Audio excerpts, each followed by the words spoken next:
September 30th, 1998. That's a day I will never be able to forget. No, Leon, you, no. This video isn't about you. No, you already had yours. This time it's gonna be you, Claire. Claire Redfield, famously known as the sister of Chris Redfield, soon to be Chris Wesker, was given the task of evenly cutting the wedding cake so that it could fit all of the guests. But with Claire having never holding a knife in her entire life, this task seemed impossible. And with only 3 hours until the wedding, she had to learn. And she had to learn fast. So she decided to go to the hometown of knife violence, London, to quickly sharpen her skills and become a true knife master. Rules are simple. No weapons are allowed, not for shooting, not for tech. However, since we're trying to go fast, I'll allow the usage of grenades and flashes. The infinite knife is not allowed, only usable on the final stretch of the game, ensuring we truly experience the feeling of constantly running low on damage.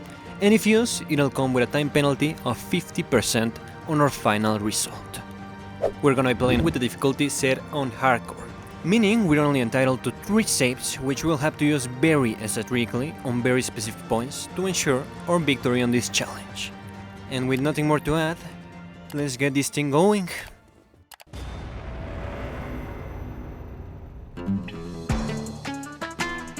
Upon reaching London, Claire decides to refuel her bike at the nearest gas station, only to find that the city had fallen into complete chaos, with people turning into fleshy monsters, in other words, ghouls. So she decided to make a quick escape with the help of his newfound friend, Leon Scott Kennedy.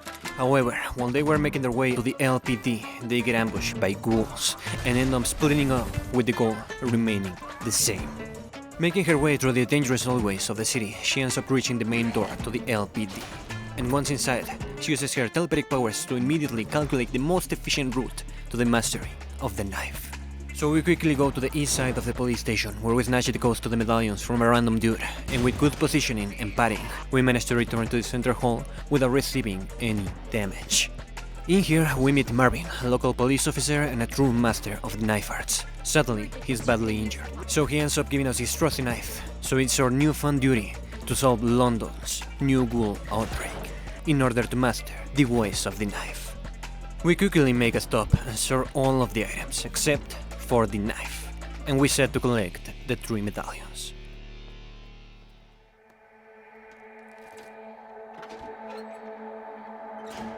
We go through the house of the LPD, and with the use of stealth, we grab a hip pouch for more inventory space. We grab a herb, and we close the window so no more ghouls flood into the station. And with our movement abilities, we bait a ghoul into a double lunge, and we dodge him to keep going up. We grab the space key and we reach the library, where we get our hands on the second knife of the run. In here, I take the chance to push the shelves closer so that I won't have to do later with Mr. X following me. While trying to move the second one, I get grabbed by a pair of enemies, and end up having to use a healing item. Then, I collect the unicorn medallion and I return to the main hall. So I grab the lion medallion and I put the 2 of them on the statue, so they don't take any inventory space. I also spot Leon on the outside section of the LPD, so I set out to helping him. On the way, a helicopter crashes onto the building. But luckily, the pilot is gonna be... he's gonna be alright. So we talk to Leon, and we chat for a little until a few ghouls surround him, so he flees the scene. Using the chain cutters, I make my way inside, only to be beaten by a police officer. Inside, I grab a flash, the handle and the fuse before any enemies could get to us. So I go back to the west side of the station, where I'm forced to spend the flash to avoid getting beaten.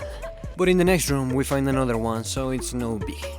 With the detonator secured, we face tank a hit and make our way to the showers, using the bulb to gain access to the STAR's office, securing another flash, a spray from Rebecca's medkit and the battery to complete the detonator.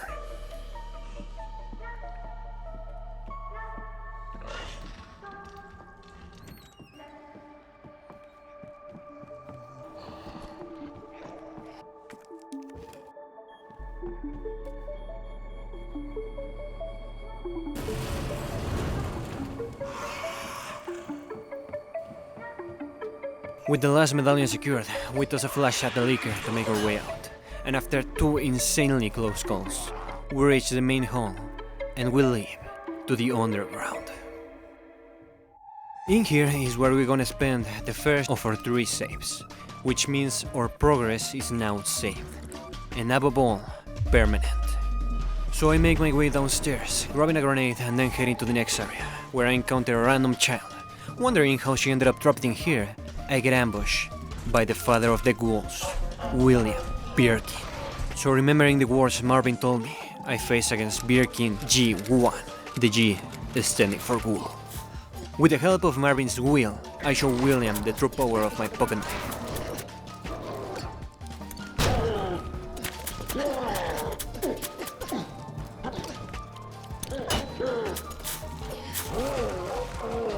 Now that he's gone, we loot the place and make our way upstairs, where we find the child and she tells us that she's searching for her mom, so we also make it our task to help getting her safe.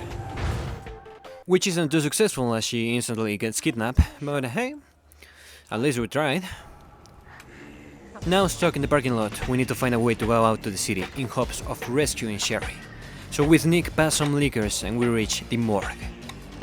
In here we grab a red herb, another flash, and most important, the diamond key. We quickly run out of the room before the ghouls get up, and we sneak past the liquors again. Making use of the key, we gain access to the elevator, and then to the chief's office on the LPD. In here, we grab the hard key, and we start planning our escape, as we'll need to find 2 electronic parts to gain access to the parking lot keycard. First, I grab flash from a locker and then the large gear. I lure a policeman away from the door and gain an extra knife along with the first electronic part. I make a pit stop at the item box to empty my inventory and I make my way outside, where I turn the water on the other direction and collect 2 green herbs. Then I'm forced to use one since I got bitten, but it still leaves me on positive numbers, so it's alright. And while making my way to the helicopter to see if I could rescue the pilot, we are ambushed by Mr. X. So we run around him and we quickly take down the necessary steps to escape the LPD. First, we run through the main office and we use a hard key to access the tool and a grenade. Then, we lure Mr. X to the end and we narrowly avoid the attack of a licker. Making use of the tool, we lower the bookshelf and proceed to push it with the others. But then, we take a little bit of damage from a ghoul, which leaves us in a really bad spot. Upon reaching the 3rd floor, I try sneaking past another ghoul, but to no success. So to avoid dying, I'm forced to use a flash grenade. Using the gears, I manage to reach the other electronic part, and with Mr. X slowly closing in on us, I'm forced to run, meeting a horrible end to a local police officer, and resetting all of our progress. And the worst part, we didn't even get close to the 2nd save. So let's hope we do better, or we're gonna be stuck here for a very long while. We once again take down the leader of the ghouls, William. This time, it was even better, as we managed to save a flash grenade. From there, things unfold in the very same way. The child gets kidnapped, we sneak past the lickers, we grab the hard key, the gear, the electronic part and the knife. We encounter Mr. X, and this time, we manage to reach the 3rd floor without taking much damage. This time, we do manage to sneak past the ghouls. Turns out they don't like bright lights. Who would have known? And we burn the flash we saved to escape this zone unharmed. We solve the puzzle and we gain access to the parking lot keycard. Now that we're in control of Sherry, we complete her segment really quickly, and the Chef Iron meets a horrible but deserved end at the hand of the father of the ghouls, William. Going back to Claire, we take the elevator down to the parking lot, and upon trying to leave, Mr. X gets on our way. But he is slow as a snail, so we simply run in circles until the opportunity to go forward appears. Now we sneak past Sandra and we do zigzag motions around the docks. We burn a grenade to get past a zombie, and we finally reach the orphanage. In search of Sherry, we grab a spray and we keep going. Oh, sure you didn't die. Oh, never mind. Now with Sherry secured, we get chased down by Mr. X. But to a surprise twist of the story, we get saved by none other than the father of the ghouls, William. After that tremendous fall, we wake up on the sewer system, with no idea on where Sherry ended up. So going through the zone, we reach the main system room. So with the goal of saving our newly adopted daughter, we'll need to make our way through the sewers, gathering multiple chess pieces that'll get us access to Sherry. First, we grab the lever by the train, and then making use of our consumables, we take down 2 zombies on the entrance of the zone. And I quickly grab another a few moments later. We then make our way through the water, dodging any avoidable encounter with the sons of the father of the ghouls, William, and we grab the Rook, narrowly avoiding getting grabbed by another ghoul. I'm then forced to burn a valuable grenade since I decided to press space instead of F, and we reach the nest of the sons of the father of the ghouls, William. In here, I decided to face tank a hit since I have more heals and consumables, and without much more trouble, we reach the queen and the king chess pieces. On the way back, I was doing so good, but my lack of replays of the zone made me forget there was an extra enemy on the way out, forcing me to waste even more valuables. But the one good thing was that after all of this time, we finally reached the second save of the run, making our progress permanent and secured. I saved here because I really hate the next part.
Making use of the wristband Sherry had, we hop on the train and make our way to the N.E.S.T lab, in hopes of finding a cure for Sherry. We leave Sherry to rest and we start making our way through the zones, grabbing a grenade on the first room and then making a run from the wild ghouls that surround the place. We face tank a hit from a soldier and we claim the level 2 wristband. We dodge the guy and we activate the bridge to the east area of N.E.S.T. Infested by plants, this area is completely overwhelmed by ghouls, lickers, and a mix of that one plant from Plants vs Zombies and ghouls. Our objective? Retrieve the level 3 wristband from these scientists that got trapped by a plant. So we enter the code to unlock the trapdoor, and then the code to unlock the chemical station. We retrieve the empty cartridge, and we run towards the chemical station, grabbing a grenade and burning a little bit of time solving the cartridge puzzle.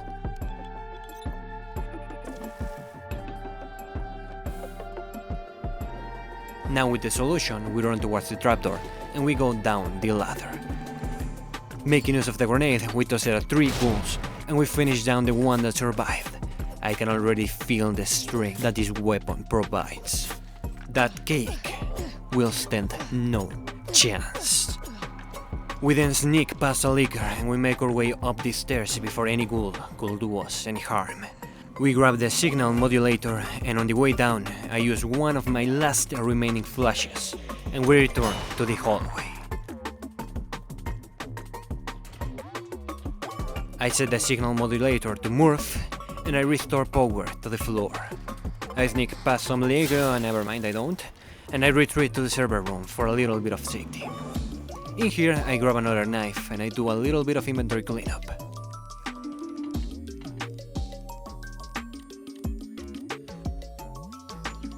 This time, I do manage to sneak past the lickers and I reach the freezer room, where I complete the cartridge solution.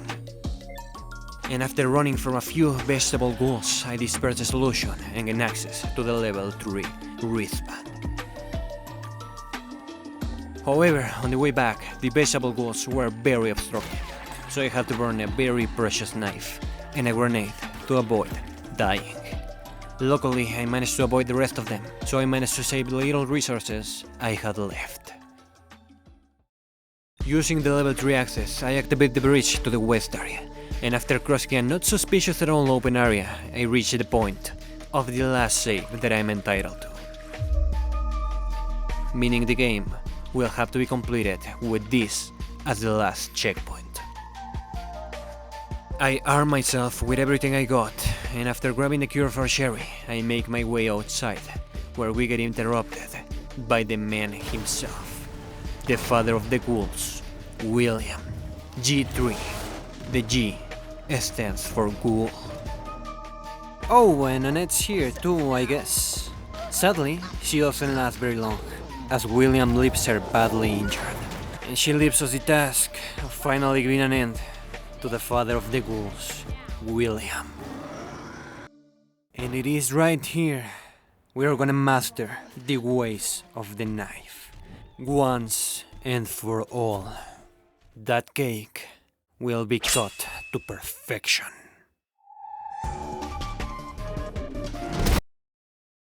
Alright, that was a humbling experience. We've been going so fast up until now, and this guy is like a wall of concrete. Up until now, we got away with not even using the knife. We simply ran and we were fine.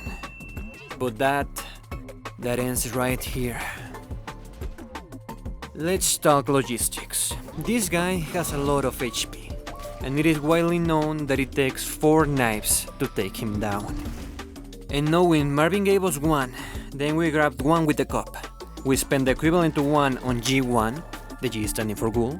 We grabbed another 1 on the mannequin, 1 on G2, 1 in the kitchen, and 1 in the server room. That leaves us with 5 knives, more than enough to take down G3. But taking him down, that's easier said than done. With 3 phases, BIRKIN is a very strong boss. The gimmick of the boss fight consists on damaging his weak points, the eyes, enough time so that he drops to low enough HP and enters his 3rd phase, where you must damage him on the eyes on his chest until he dies. Having 3 eyes, 1 on his left leg, 1 on his right shoulder, and 1 at the top of his back, there's only a few moments that you can capitalize to do damage. And it is important that you damage him on the eyes. Any other zone takes very little damage, and it wastes durability on the knives. Upon starting the fight, it's really easy to take down the eye on his left leg, and you get a window of opportunity on the other 2 eyes whenever he does his slam attack, which you can bait by running up to him and then making distance. Once he drops to phase 2, he gains more range on his attacks, and he can do a follow-up on attacks like a slam. It gets harder to damage him, but it is not impossible. And then, he reaches phase 3. With long combos and an even longer range, this makes for a really difficult challenge.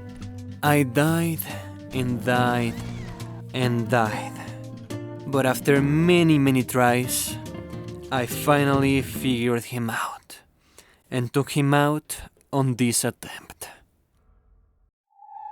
Last save reached detected. Last entry until target is neutralized.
Now, with the cure and the leader of the ghouls, William, taken care of, we make our way to Sherry.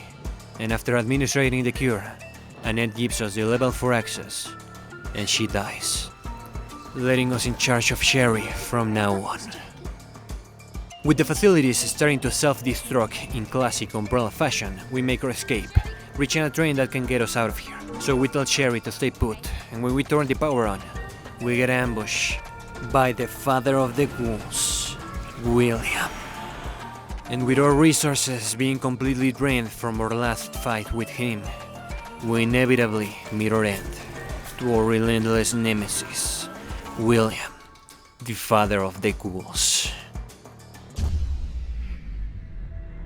I kept going at it, trying to squeeze every single bit of damage I could. I somewhat mastered the fight with BIRKIN 3, and still, I simply don't have enough knives. My damage is simply too short. Not with grenades, not with anything. I'm hopeless.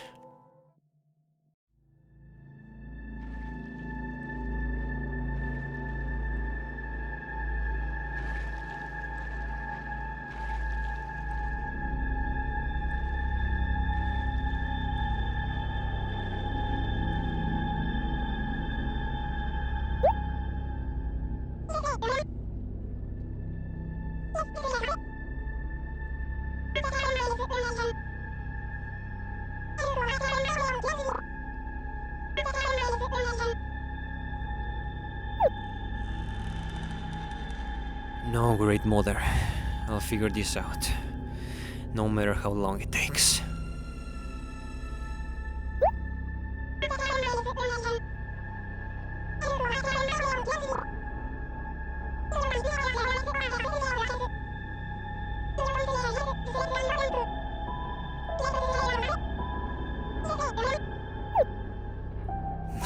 No.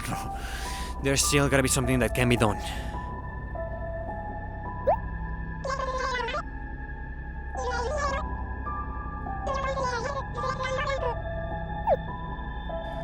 You're right.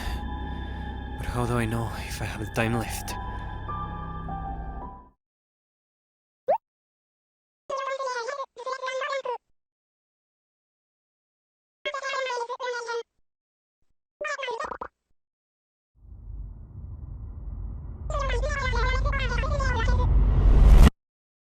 Yes, Great Mother. I won't let you down.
And that's the story of how Claire saved the city of London from the ghoul outbreak, adopting a daughter and taking a +1 to Chris's wedding, all while mastering the ways of the knife to cut a cake to perfection. Quite a beautiful story. But before celebrating, did we do it on time? Of course we did. Even with the 50% time penalty, this was still done in under 2.5 hours, which means this S rank is rightfully ours. This was a very fun challenge. I hope you guys enjoyed it, and I'll see you next time.